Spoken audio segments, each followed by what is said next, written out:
There is a place that for 400 odd years has been celebrating the life of the mind. A place that has produced scholars, poets, politicians, dreamers, scientists, humanists. A place that has touched every corner of the world and beyond. A place that knew its direction 400 years ago and still does to this day. That place is the University of Edinburgh, attracting the best talent from around the globe, addressing the key issues that challenge our world. But what gives it its particular character? Its unique DNA.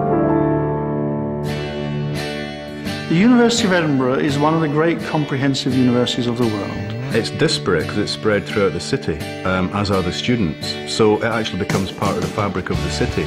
It's so outward looking, and it always has been. I think the chief character is to encourage its students to take part in the intellectual trace. It's engaged in creating knowledge, transmitting knowledge and curating it. Edinburgh has a very strong literary heritage. You know, you arrive in Edinburgh at Waverley Station named after a novel, and when you walk out you see the Scott Monument named after an author. It's a nice irony that the academic study of English literature is largely a Scottish invention. It was entirely natural for Edinburgh to become the first UNESCO city of literature.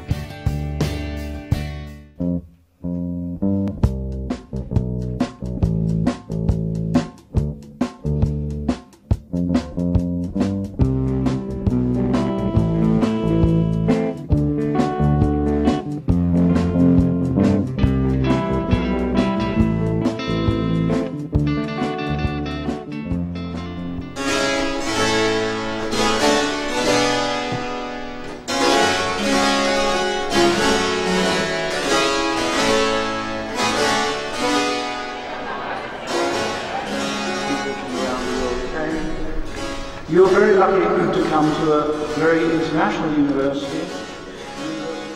The university was founded at the end of the 16th century, and it really started developing dramatically in the 18th century. And there were really two very important things. One was teaching medicine and doing research on medicine in a very empirical way, and the other was being at the heart of the Scottish Enlightenment.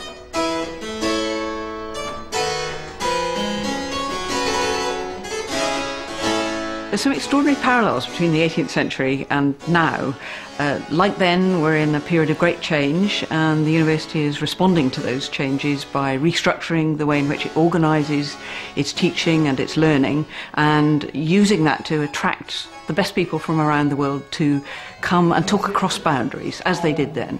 These opportunities generate an extraordinary feeling of freedom and excitement. Part of being a great comprehensive university involves creating absolutely new areas. Brace yourself. Here comes the science bit.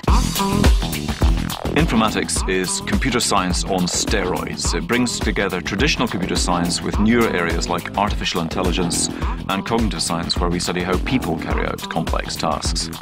What we're finding is we are exquisitely sensitive to where other people are looking in a visual scene. So we are actually adept at reading each other's minds. Machines can't do that yet.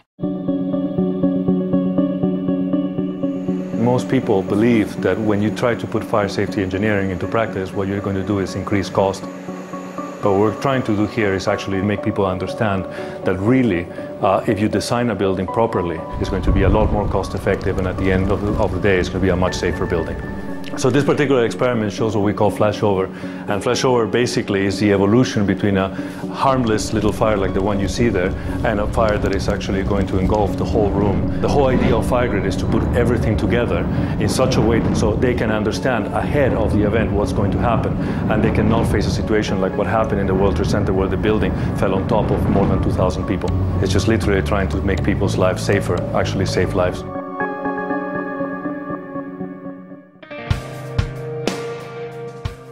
I'm Jennifer. I am studying business and French. 5 words to sum me up: God, music, photography, people, and basketball. The truest blessings in my life are undoubtedly my friends. They're funny, they're intelligent, and I think that's what makes Edinburgh such a wonderful place. I'll also walk away with unforgettable memories. Your flatmate banging on the door at 3 in the morning because she's had a bit too much to drink and she's lost her keys. Silly, funny things like that that you just remember for the rest of your life. The idea is we're building up a database of lots of different abnormal cat heart sounds. This is Bud. He has what's called an intermittent gallop rhythm. The Dig Vet is one of the leading veterinary colleges in the world now, and one of the things that's brought us to that status is that we're always looking at new and innovative ways to develop the teaching experience, particularly e-learning. Yeah, you can really hear the difference between them. You can just take that with you, listen to it on the bus.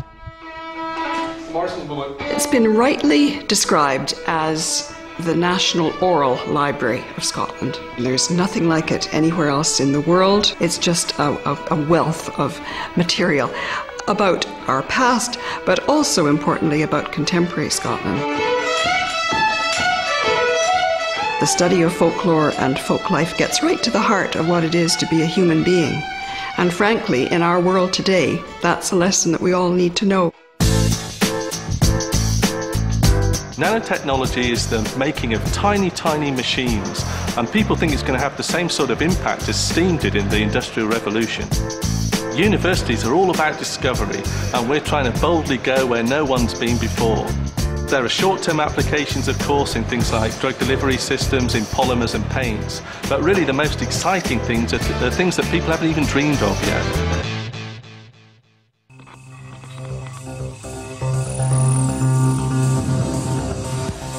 Edinburgh has had, for at least a decade, an institute working on human stem cells, particularly human embryo stem cells. Well, the university has established a centre for regenerative medicine. This is because there's a whole series of very unpleasant diseases in humans where various tissues or organs start to degenerate as people get older. The long-term aim is not just to produce tissues, but eventually to produce organs, such as kidneys or livers, that are capable of replacing organs that have gone wrong. In other words, eventually, you can prevent the need to have organ transplantation. What we've done in Edinburgh is we've set up a unique research centre, the Centre for Infectious Diseases, that cuts across traditional boundaries between human medicine and animal medicine. So we have medics, we have vets, we have biologists, we have mathematicians, all looking at infectious disease problems. Sleeping sickness is a disease which affects rural communities across sub-Saharan Africa. It's transmitted from animals to man through the bite of an infected tsetse fly. The disease affects 300,000 people a year, and the disease is fatal if people don't receive treatment. What we've been doing at Bush is we've developed a suite of molecular tools which have enabled us to identify these parasites in the animal host. And so for the first time we can actually control the disease at source in the animal reservoir.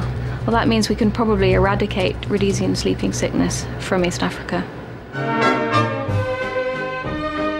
This is Old College, home of the Law School of Edinburgh. You have been convicted of the heinous crime of murder. As a student, what do I feel about Edinburgh Law School? I so agree. But they're wrong. Law students are people too. We don't spend all of our time talking about can't. I wake up between the hours of 10 and 3. Young and sprightly, off to university, where I begin my studies in earnest. And now, duty done, I shall proceed to a nearby hostelry to meet with my friends. That's how we prepare ourselves for jobs.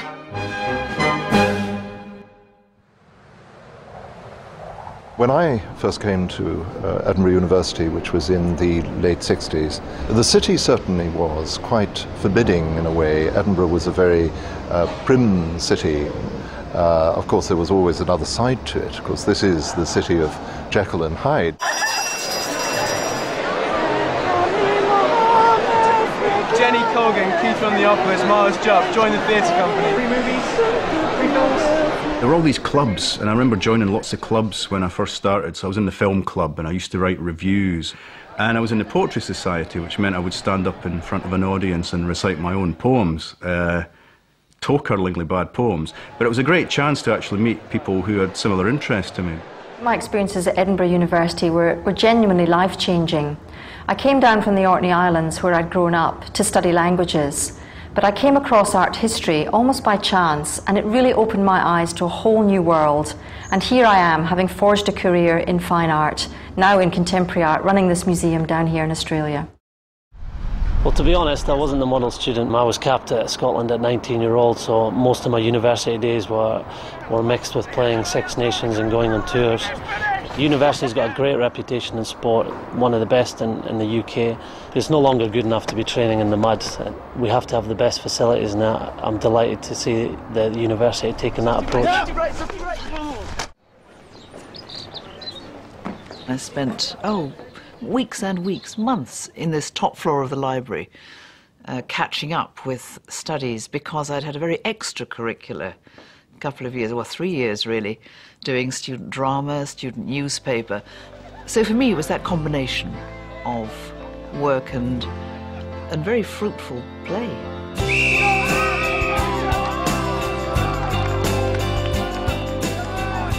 When I was in 6th year, I applied for a scholarship from the university and I was awarded the Trotman bursary.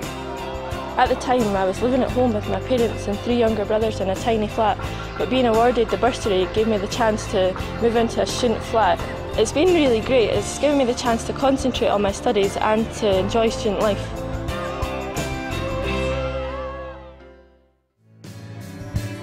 We want to be even stronger as one of the world's great comprehensive universities, and that means we need scholarships so the very best students around the world can come to us. We need professorships so that we can recruit the very best staff around the world, and we need absolutely top-rate buildings. Edinburgh is one of the great universities of Europe, and universities have to compete with Stanford, MIT, Harvard, and that means money.